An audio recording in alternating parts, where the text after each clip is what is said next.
2 King chapter 12.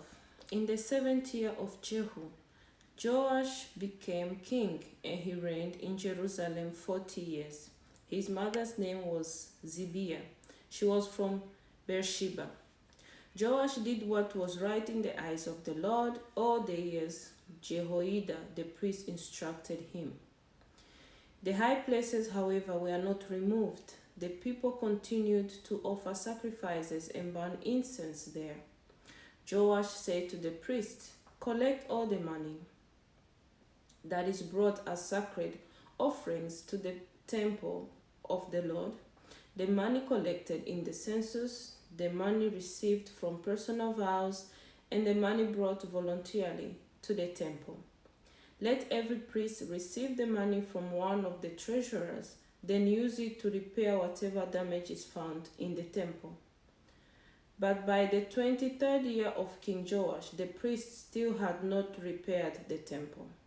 Therefore, King Joash summoned Jehoiada, the priest, and the other priests, and asked them, "Why aren't you repairing the damage done to the temple? Take no more money from your treasurers, but hand it over for repairing the temple." The priests agreed that they would not collect any more money from the people, and that they would not repair the temple themselves.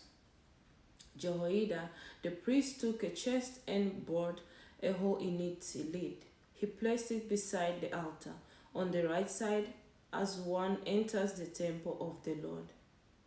The priest who guarded the entrance put into the chest all the money that was brought to the temple of the Lord.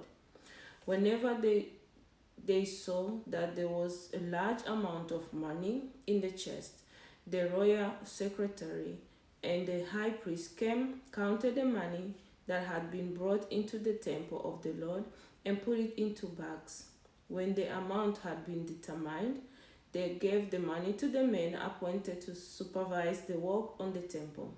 With it, they paid those who worked on the temple of the Lord, the carpenters and builders, the masons and stone cutters. They purchased timber and blocks of dressed stones for the repair of the temple of the Lord, and made all the other expenses for restoring the temple. The money brought into the temple was not spent for making silver basins, wick trimmers, sprinkling bowls, trumpets, or any other articles of gold or silver for the temple of the Lord. It was paid to the workers who used it to repair the temple. They did not require any accounting from those to whom they gave the money to pay the workers, because they acted with complete honesty. The money from the guilt offerings and sin offerings was not brought into the temple of the Lord. It belonged to the priest. About this time, Hazael, king of Aram, went up and attacked Gath and captured it. Then he turned to attack Jerusalem. But Joash, king of Judah, took all the sacred objects dedicated by his predecessor Jehoshaphat, Jehoram, and Ahaziah, the kings of Judah, and the gifts he himself had dedicated, and all the gold found in the treasuries of the temple of the Lord and of the royal palace. And he sent them to Hazael, king of Aram, who then withdrew from Jerusalem. As for the other events of the reign of Joash and all he did, are they not written in the book of the annals of the kings of Judah? His officials conspired against him and assassinated him at Beth Millo on the road down to Silla. The officials who murdered him were Jozabad, son of Shimeath, and Jehozabad, son of Shomer.